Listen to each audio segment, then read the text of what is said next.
असल जिम्मेदार आप किसको समझते हैं? असल जिम्मेदार पाकिस्तान की मिलिट्री इस्टेब्लिशमेंट है, जनरल हैं। इस वजह से मैं रावलपिंडी का लफ्ज़ इस्तेमाल कर रहा था कि शायद आप इसको उस तरह न रख सकें, लेकिन इसके ज़िम्मेवार पाकिस्तानी जनरल हैं जिन्होंने तारीख से सबक नहीं सीखा।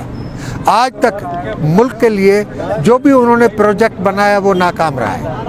48 से लेकर मशरक़ी पाकिस्तान में किताब कह रहे हैं कि ये सरेंडर कर रहे थे मुक्ति बाहिनी और शांति बाहिनी के सामने, लेकिन इंडियन आर्मी से रिक्वेस्ट की कि हमारी ज़्यादा बेइज्जती हो जाएगी अगर हमने मुक्ति बाहिनी के सामने सरेंडर किया, आप आओ आपके सामने सरेंडर करेंगे। और फिर इन्होंने इंडियन आर्मी के सामने सरेंडर किया था। तो वो अपने से ताकतवर के सामने सरेंडर करते हैं, अपने सामने मजबूर और सिविलियंस के साथ ये असर करते हैं जो आज बलूचों के साथ हो रहा है, पख्तूनों के साथ, सिंधियों के साथ हो रहा है, कश्मीरियों के साथ हो रहा है, गिलगितियों के साथ हो रहा है।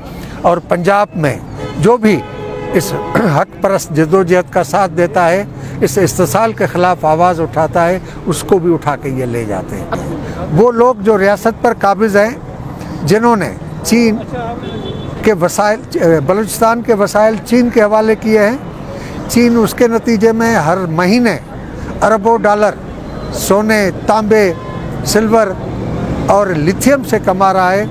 और उसकी थोड़ी सी कमीशन में ये हमारी ब्यूरोक्रेसी जो रावलपिंडी और इस्लामाबाद में बैठी है वो उनके साथ मिली हुई है, वो कमीशन हासिल करते हैं और अपने हुकूक के लिए जो बलोच आवाज़ उठाते हैं उनको इस तरह जबरी गुमशुदा किया जाता है, मसकशुदा लाशें दी जाती हैं। और जब तक ये मज़ाहमत ख़त्म नहीं होती तब तक ये जबरी गुमशुदगी का सिलसिला जारी रहेगा, या जब तक बलूचिस्तान को हुकूक नहीं मिलते। अब ये लोग अपने हुकूक छोड़ने के लिए तैयार नहीं हैं। अगर ये मामला कैसे ख़त्म होगा? आज से नहीं, कई सालों से चल रहा है, इस तरह के प्रोटेस्ट भी किए जाते हैं, एहतजाज भी, धरने भी, लेकिन उसके बावजूद भी ये मामला नहीं रुक रहे। किस तरह ये? मैंने पहले भी गुजारिश की, मैं दोबारा रिपीट करूँगा कि पाकिस्तानी रियासत पर काबिज़ इस टोले से जब तक रियासत आज़ाद नहीं कराई जाती, जब तक तमाम मजलूम कौमों के हक परस्त जद्दोजहद करने वाले और पंजाब के मेहनत कश और तरक्की पसंद मिलकर कोई मुश्तरका लड़ाई लड़कर इनकलाब नहीं बर्पा करते, तब तक इन लुटेरों से इस रियासत की जान नहीं छूटेगी।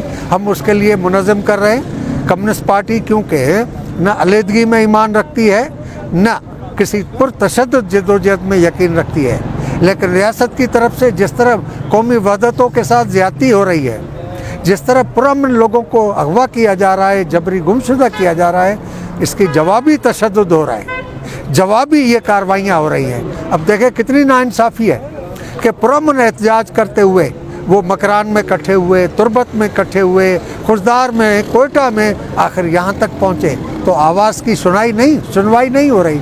उल्टा उनके ख़िलाफ़ जो है वो रिएक्शन आता है। तो इसके ख़िलाफ़ इनकलाब करना होगा। कम्युनिस्ट पार्टी उसे इनकलाब की कोशिश कर रही है कि पाकिस्तान में सिविलियंस जो है वो आवाम से लूट मार की हुई माल में हिस्सेदारी लेने के लिए इक़्तिदार में आते हैं। इलेक्शन ढकोसला है।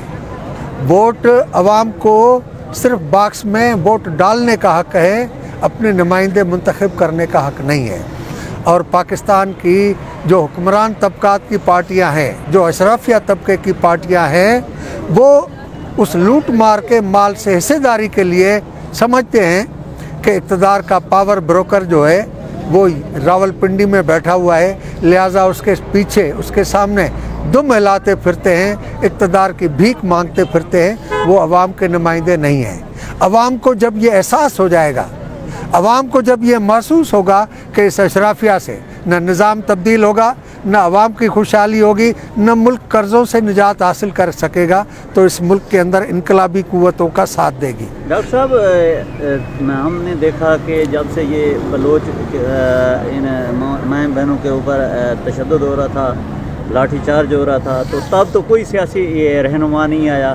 तो आज हम देख रहे हैं काफ़ी दिनों से दिन रात तांता बंधा हुआ है। तो हर सियासी पार्टी अपना ये वोट की खातिर, आप भी इसी वोट की खातिर आए हैं या इनकी हमदर्दी की वजह से? हमारी party communist party of Pakistan है। कम्युनिस्ट पार्टी ऑफ पाकिस्तान ये समझती है कि मुल्क के अंदर इंतखाबात का अमल जो है वो अशराफिया तबके की मुल्क के अंदर आवाम से लूट मार किए हुए माल की हिस्सेदारी और हिस्सापति के लिए सियासत है। कम्युनिस्ट पार्टी इस सियासत में यकीन नहीं रखती।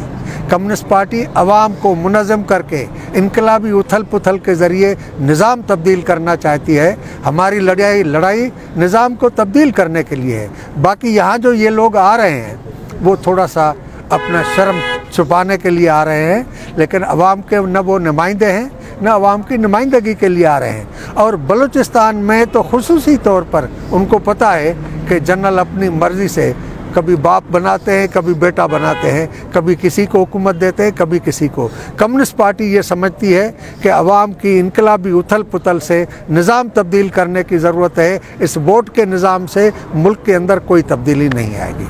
ये सवाल कि इनके साथ ये कब तक होता रहेगा, तो ये तब तक इस मुल्क में मज़लूम कौमी वहदतों के साथ होता रहेगा जब तक मफाद परस्त टोला इक़्तिदार पर काबिज़ होगा। जो अवाम के नुमाइंदा नहीं है, अवाम के मुलाजिम हैं, अवाम की टैक्स से तनख्वाह लेते हैं और रियासत पर कब्ज़ा किया हुआ है और उनको किसी चीज़ की परवाह नहीं है।